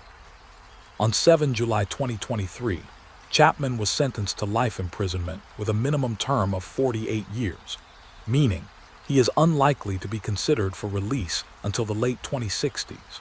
His co-defendant, Waring, received a 9-year sentence for assisting an offender in relation to the aftermath of the shooting. With the time Chapman had already spent on remand taken into account, he is expected to remain incarcerated until at least 2070. The reverberations of that fateful Christmas Eve have been felt deeply across Merseyside. For Elle's family, the loss is a constant ache, a vibrant life cut short, her future stolen in a moment of senseless violence. Her father, Tim Edwards, has since channeled his grief into advocacy and remembrance, walking across the country to raise awareness of the devastation caused by gun and knife crime, and later inspiring a documentary that seeks not just to recount tragedy, but to spread a message of hope and healing. In the community at large, the shock of Elle's death intensified calls for action against violent crime. The murders of innocent people like Elle, victims who were not themselves involved in criminal activity, highlighted the terrible spillover effects of gang conflicts on everyday lives. In response, local authorities and Merseyside police bolstered operations aimed at targeting organized crime and gun violence, seeking to clear and rebuild neighborhoods most affected by such devastating episodes. Despite efforts to dismantle the cycles of violence that led to that Christmas Eve shooting, the community remains acutely aware of the pain and loss left behind. Friends of Elle recalled that night not for how it ended, but for how it began, with laughter, warmth, and the simple joy of marking the festive season together. They remember dancing and singing inside the pub just moments before the shots dramatically changed everything, a stark reminder that life's most precious moments can be snatched away in an instant. In the years since, the name Elle Edwards has become a symbol, not only of tragic loss, but of the urgent need to address violence that spirals far beyond its intended targets, leaving families and communities to pick up the pieces in its wake. In the weeks and months after that Christmas Eve massacre outside the Lighthouse Inn, as police worked to piece together the crime, the impact of Elle Edwards' death rippled far beyond the boundaries of Wallasey Village. Crowds gathered to pay tribute at the cordoned-off scene, leaving flowers, candles, and heartfelt messages declaring her a special daughter whose laughs and happiness will be remembered forever. Strangers and friends alike spoke of her warmth and the terrible void left by a life so full of promise abruptly cut short. The beauty salon where she worked described the loss as heartbreaking, calling her the most beautiful angel whose presence had filled their lives with joy. For her family, the tragedy brought an immediate outpouring of love, but also a flood of pain that would not simply dissipate with time. Her funeral, held at St. Nicholas Church in Wallasey, drew hundreds who braved rain and winter chill to honor her memory. A ceremonial carriage, drawn by 4 white horses and adorned with flowers spelling out her name, carried her to her final rest. Family members chose donations to a foundation in her name in lieu of flowers, an early sign that even in grief they were beginning to forge a legacy of purpose from devastation. Yet the community's grief was not confined to ceremonies. Within days of the shooting, supporters from across the United Kingdom contributed more than £20,000 to a fundraiser set up to support Elle's family through the aftermath of their loss. A campaign originally aiming for £5,000 drew more than 1,000 donations, with messages pouring in from people moved by the senselessness of her death and determined not to let her passing be forgotten. That support helped buoy the Edwards family in the darkest hours, but it also underscored a broader reckoning within Merseyside about the toll of violent crime. Police reported receiving nearly 150 separate pieces of intelligence from the public in the immediate wake of the shooting, information passed on directly or through confidential channels in the hope of bringing those responsible to justice. Local officials, from councillors to the Member of Parliament for Wallasey, urged residents to come forward with any detail that might aid the investigation, emphasizing that no community should have to endure such tragedy, especially not on a night meant for peace and celebration. For many, the Christmas Eve attack became symbolic of the urgent need to confront gang-related violence and its spillover effects on ordinary citizens. The shooting was not isolated, but one of a troubling pattern of violent incidents in the region, tensions between rival groups that had, in the months leading up to December 2022, already resulted in other shootings, assaults, and criminal activity. Prosecutors in the trial later described how the feud between factions from different estates had escalated, with each act of revenge widening the circle of harm, until an innocent woman like Elle tragically fell in its path. In the years following her death, the community response further evolved from mourning into action. Tim Edwards, Elle's father, became a devoted advocate for victims of violent crime. Struggling with his own grief, he channeled his energy into creating the Elle Edwards Foundation, a charitable initiative aimed at helping other families grappling with the aftermath of gun violence and offering practical and emotional support where it was needed most. The foundation sought to create a network of assistance, therapeutic services, community events, and support structures where survivors and bereaved families could find solidarity and strength. That journey of healing took many forms, including public outreach and meaningful community engagement. In December 2023, as the first anniversary of Elle's death approached, Tim partnered with a local charity to distribute Christmas hampers to families in need, spreading hope and compassion at a time of year that had once brought only heartache. By giving back to the community that had supported him, Tim not only honored Elle's memory, but strengthened the social fabric that violence had strained. For Tim, the grief was never something to be buried.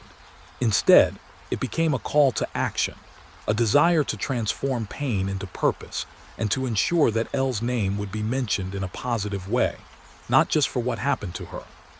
In interviews, he spoke candidly about his determination to help others cope with similar losses, recognizing that every story of violent crime left a ripple of trauma extending far beyond the immediate family. Beyond grassroots efforts, the broader fight against gang violence in Merseyside also took on renewed urgency. Police initiatives aimed at dismantling organized crime and fostering cooperation, with local communities expanded, with increased intelligence sharing and trust-building measures that some analysts linked directly to the public outcry following high-profile incidents like Elle's murder. These schemes, supporting community cohesion, crime prevention, and youth outreach, aimed to reduce the likelihood that future disputes would escalate into deadly confrontations on public streets. In 2025, the story of Elle Edwards' death and the personal journey of her father reached audiences beyond Merseyside with the release of a documentary titled The Two of Us. The film, which premiered at the Raindance Film Festival, chronicles Tim's transformative walk across the country in the weeks following Elle's death, a pilgrimage of grief, companionship, and ultimately hope.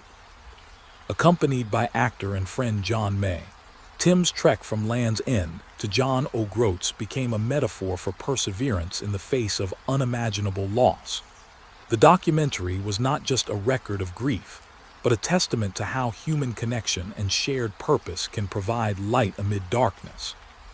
Through interviews, footage of the walk, and reflections on his evolving relationship with his daughter's memory, the film offered audiences a deeply moving look at how one man chose to confront grief not by retreating into sorrow, but by reaching outward, toward community, toward advocacy, and toward a future that carried Elle's spirit forward in meaningful action. Families of other victims of gang violence in the region also cited Elle's story as a touchstone in their ongoing calls for change. 3 years after a series of fatal shootings that shook Merseyside, parents and activists continued to urge public cooperation with initiatives like anti-gang policing programs and youth intervention efforts. Many praised the collaborative spirit emerging between communities and law enforcement, efforts aimed at preventing the next tragedy by dismantling the networks that foster violence and by building environments where residents feel safe to speak up and work together. In the collective memory of Wallasey and the wider Merseyside area, the night Elle Edwards was shot will forever be etched as a moment when joy turned to horror. Yet in the years that followed, her death became more than a reminder of senseless violence. It became a catalyst for reflection, community resilience, and collective action.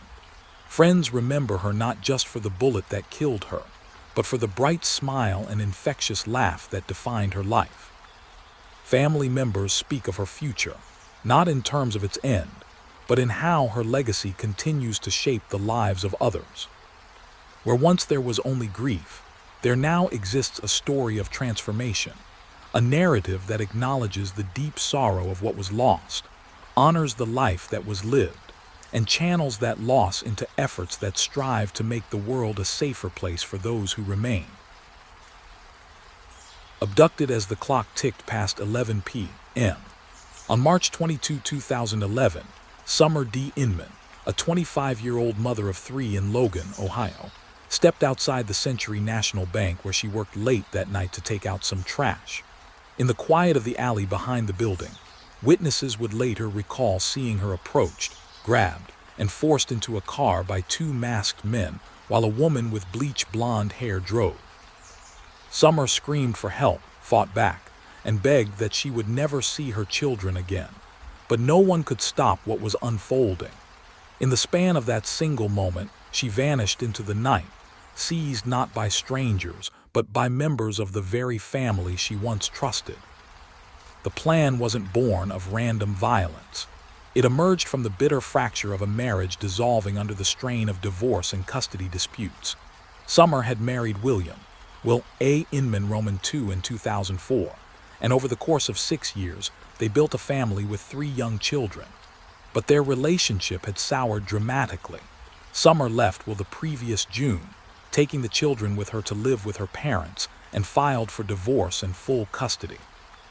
In court filings, she detailed a marriage controlled by fear, alleging that Will had threatened to kill her if she ever took the children from him. Her estranged husband's parents, William A. Bill Inman and Sandra K. Inman, were deeply entwined in the conflict. The family had, for years, lived under Bill's dominating influence, so much so that neighbors described the patriarch as controlling and scary, presiding over his household with an iron hand. The Inmans were active in church circles, and Bill had even built or expanded a local church where they worshipped. But behind closed doors, the family unit fractured under a toxic mix of insecurity, resentment, and jealousy over the loss of custody of the grandchildren. On that March evening, their plan, as later recounted in Sandra's taped confession to investigators, was not meant to end in death but to force a confrontation. "It was my idea," Sandra told deputies, confessing that she thought she could get Summer to talk about the kids, she said. But to carry out that plan, they needed to remove Summer from public view, to get her into a vehicle where they could coercively force a meeting that could change the course of the custody fight. Inside the backseat of the car, the quiet terror escalated. The abductors bound Summer's wrists with plastic zip ties, a crude restraint meant to keep her in place during the ride. But as she struggled against the bindings, one zip tie was placed around her neck. According to Sandra's unsealed statement, her son blacked out in the moment, not realizing until it was too late that the tie had turned from restraint into a weapon. By the time any of them comprehended what had happened, the fatal pressure had already cut off Summer's breath and life. Once the horrendous truth settled in, panic swept through the conspirators. They decided to hide what had occurred in the only place they knew well, the septic system behind the Faith Tabernacle Church near Nelsonville, Ohio, a church intimately familiar to the Inman family, and one Bill had helped build. Summer's body was placed head first into the underground tank, her purse still clutched at her side, when law enforcement later retrieved her remains. For a week, Summer's disappearance haunted her community and devastated her family. Her parents, siblings, and friends pleaded for any information, praying she might still be alive. Then, on March 30, 2011, law enforcement followed the grisly lead provided by Sandra Inman, who directed authorities to the exact location where their daughter-in-law lay discarded. Officers had to unscrew the septic lid to reach her. The only part of her body visible was a shoeless foot protruding from the murky depths of the tank. The discovery confirmed the worst fears of everyone who had loved her. The investigation that followed was exhaustive. Detectives pieced together witness testimony, cell phone records, and the unfolding confessions from Sandra that pierced the narrative once spun by the Inmans. Sandra's admission to authorities included the chilling acknowledgement that the kidnapping had been her idea, initially conceived not to kill, but to coerce Summer into negotiating over visitation with her children. She recounted how Summer pleaded, how she fought back, and how her life was ended by the very zip tie meant to restrain her. "They panicked," she said, then drove to the church and disposed of the body before attempting to clean the evidence from their vehicle. Prosecutors charged all 3 family members with kidnapping. Later, Will and Bill were indicted on aggravated murder, kidnapping, tampering with evidence, and gross abuse of a corpse. Sandra initially entered a plea of not guilty by reason of insanity, but her confession fundamentally altered her legal trajectory and later became central to plea agreements and sentencing decisions. At trial, the jury heard details that were painstaking in their brutality: how Summer was seized, the evidence of the zip ties binding her, the autopsy confirming that she had died of ligature strangulation, and that she was already deceased when her body was placed in the septic tank. Jurors deliberated and returned verdicts that reflected the depth of the crime. Both Will and Bill Inman were convicted, and later sentenced to life in prison, without the possibility of parole, a punishment underscoring the unthinkable nature of what they had done to a young woman who was fighting for her children and her freedom from a toxic relationship. Sandra Inman, who cooperated with authorities by leading them to Summer's remains, and whose statement admitted her role in the fatal abduction, pled guilty to murder and other related charges. On June 18, 2012, she was sentenced to 15 years to life in prison, a sentence meant to balance her cooperation with the irrevocable loss she helped bring about. The fallout of Summer's death extended far beyond the courtroom. Her 3 young children, left in the wake of their mother's disappearance, were ultimately raised by Summer's parents, who assumed custody. They faced the agonizing task of explaining an unfathomable loss to children too young to fully grasp it, all while honoring Summer's memory. Her friends and extended family remembered her as soft-spoken, warm, and full of life, a woman who had dreamt of a future she would never see. In the years since, Summer's story has been referenced in discussions about domestic violence, coercive control, and the extreme lengths some will go to when gripped by fear and bitterness. Her death stands as a stark reminder that violence within the family, when cloaked in devotion and distorted by obsession, can become its own worst enemy, consuming not just the intended victim but everyone left behind. Please note, this narrative is based on verifiable reporting and official legal records. In the months following the discovery of Summer Inman's body, the community of Logan, Ohio, grappled with shock and grief that stretched far beyond her immediate family. Residents who had once walked past the Inman family home or seen Summer in local shops struggled to reconcile the image of a tight-knit, church-going family with the horrific crimes that had been committed behind closed doors. Vigils were held, and the local media covered every development, keeping her story alive not merely as tragedy, but as a warning of the dangers of coercive control and domestic violence that escalate unchecked. CBS News, Com. Summer's friends recalled her as a devoted mother and a determined woman who, even in the face of marital strife, fought tirelessly for her children. Social media pages were flooded with condolences and remembrances in the days after her body was found. One friend wrote, "Summer had a laugh that could light up a room, and she loved her children more than anything. It's unfathomable that those who should have protected her were the ones who caused her death." These tributes highlighted the stark contrast between her life and the calculated actions of the Inmans. WASU.org. Law enforcement credited the cooperation of Sandra Inman, despite her complicity, for finally bringing closure to Summer's disappearance. Her willingness to lead police to the church septic tank and provide detailed accounts of the abduction and subsequent events allowed investigators to reconstruct the timeline with precision.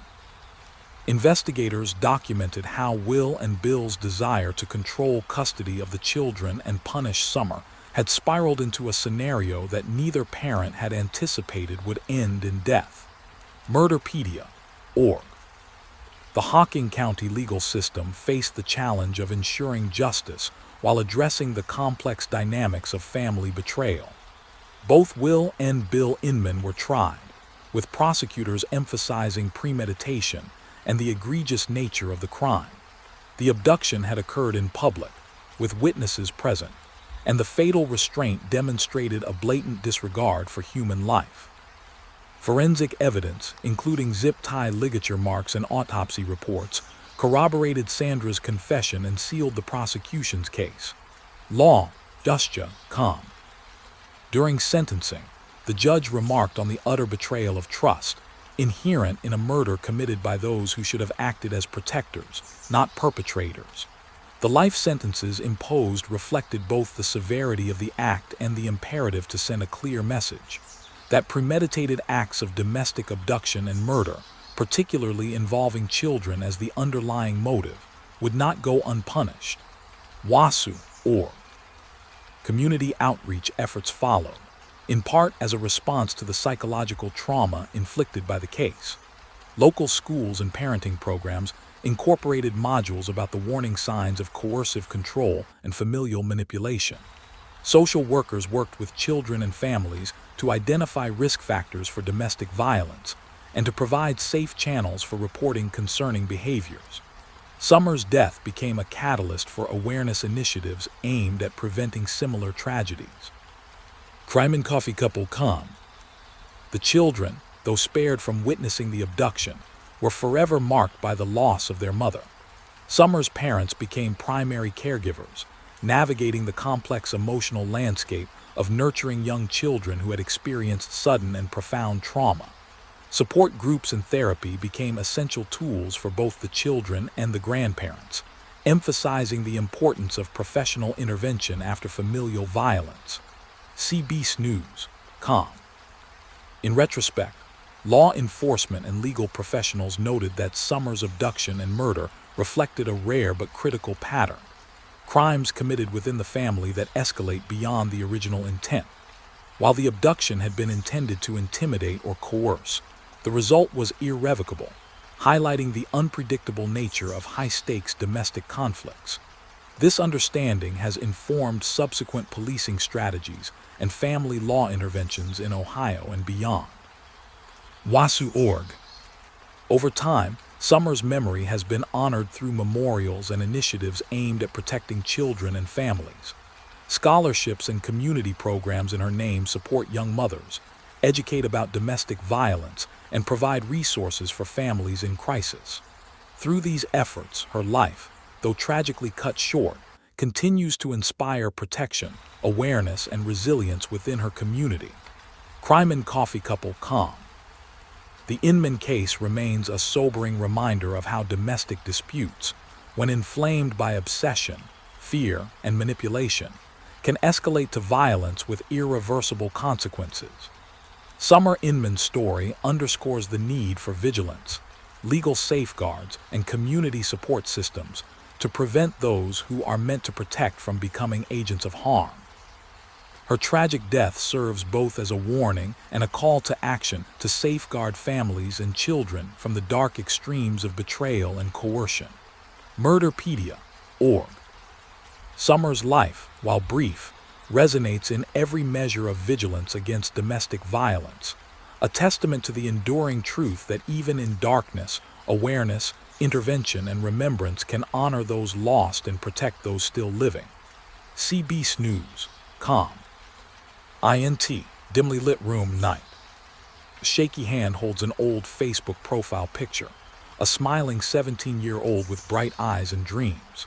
EMILYLONGLEY, an aspiring model from New Zealand, had come to the United Kingdom in 2010 to study and pursue life beyond her seaside hometown. She had enviable looks, a warm laugh, and a future that seemed unwritten. But on 7 May 2011, Emily's story ended in a bedroom in Bournemouth, Dorset, at the hands of the boyfriend she believed she loved. This is not just a murder. It is a descent into obsession, violence, and the chilling echoes of social media posts that, in retrospect, seemed to predict her own end. The 30-second hook. EXT, Cafe Shore late night. CCTV footage flickers. Emily, dressed in short shorts and vibrant attire, laughs with friends before parting ways.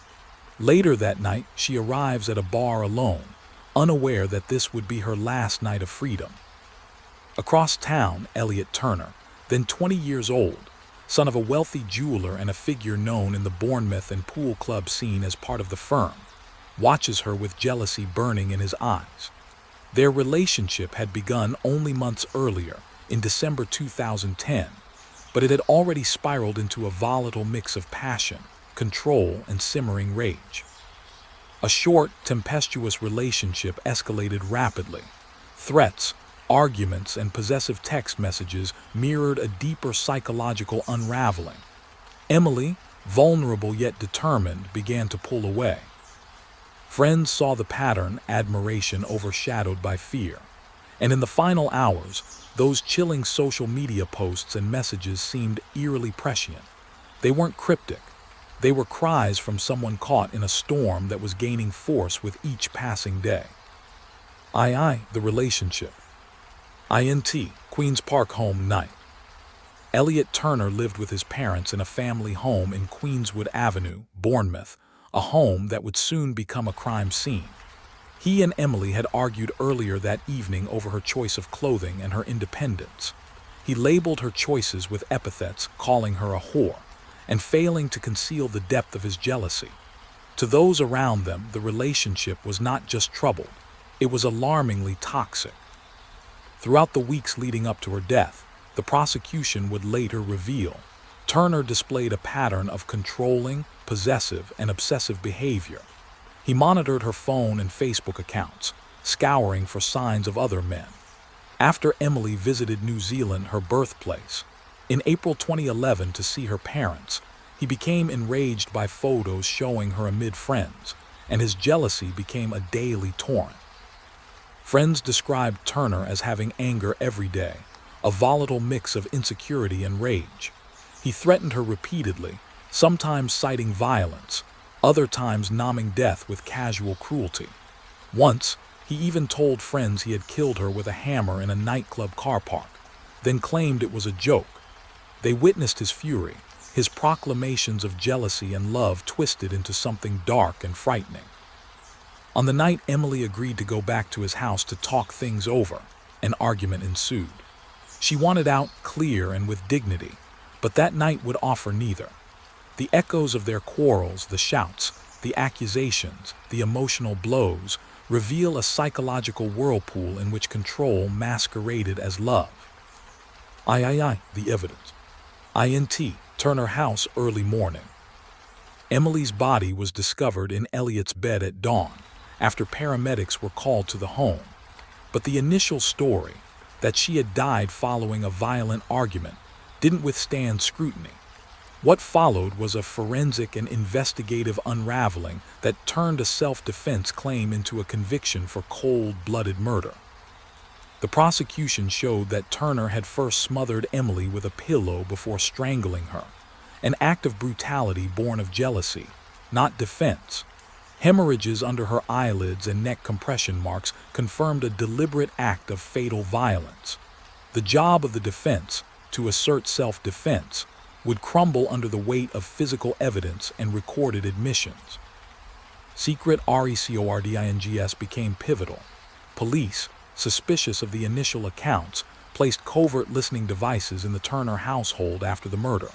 These tapes shattered the narrative put forward by Elliot and his parents. Conversations revealed them discussing the destruction of a confession letter and manipulating statements about the delay in calling an ambulance. On these recordings, Elliot is heard admitting, "I just flipped. I went absolutely nuts. I grabbed her as hard as I could." His parents discussed destroying evidence and altering their tales to protect him. The defense pointed to civil liberties and legality of the recordings during an appeal, but the court firmly upheld their use, recognizing their centrality in exposing the truth. They were not just background noise.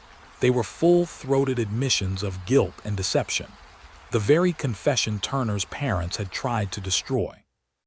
Adding to the evidence pile was security camera footage of Emily just hours before her murder, smiling, alive, heading into her future. Testimony from friends and CCTV sequences showed the last night she was seen alive, underscoring the stark contrast between the bright world she inhabited moments earlier and the cold stillness found later that morning. IV. The verdict. INT. Winchester Crown Court Day. After a 5-week trial at Winchester Crown Court, the jury delivered their verdict, guilty of murder. Elliot Turner, once a 20-year-old wealthy jeweler's son, was sentenced to life imprisonment with a minimum term of 16 years, reflecting the calculated and deeply personal nature of the crime. The judge, Mrs. Justice Dobbs, condemned his behavior in searing terms. Emily was not loved. She was a trophy, a possession he could not relinquish. In sentencing Turner, the judge highlighted his patterns of control, threats, and violence, a catalog of possessiveness that led inevitably to Emily's death. She told him to set aside thoughts of champagne, Bentleys, and girls, and focus on the reason he was confined to a life sentence. Turner's parents, Lee and Anita Turner, were also found guilty of perverting the course of justice for their roles in destroying evidence, including the confession letter, and removing a jacket that may have further linked Elliot to Emily's death. They were each sentenced to 27 months imprisonment for their actions. Outside court, Emily's family spoke with a mixture of grief and closure. Her father, Mark Longley, described Turner as evil, expressing hope that he would suffer daily in prison for what he had done. They thanked investigators for their thorough work and hoped justice would allow their family to grieve with a measure of peace. In April 2013, Turner's appeal was rejected. Judges upheld the original conviction and sentence, affirming the legality of crucial evidence and the integrity of the trial's outcome. Emily's family, some having traveled from New Zealand, witnessed the decision, a moment they described as the end of Turner's hold over their lives, but not the end of their journey of healing. The epilogue. In the years that followed, Emily Longley's murder became a cautionary tale about jealousy, control, and the devastating potential of intimate violence. The recordings unearthed during the investigation are studied in legal circles as stark examples of how covert evidence can expose truth hidden beneath layers of deceit.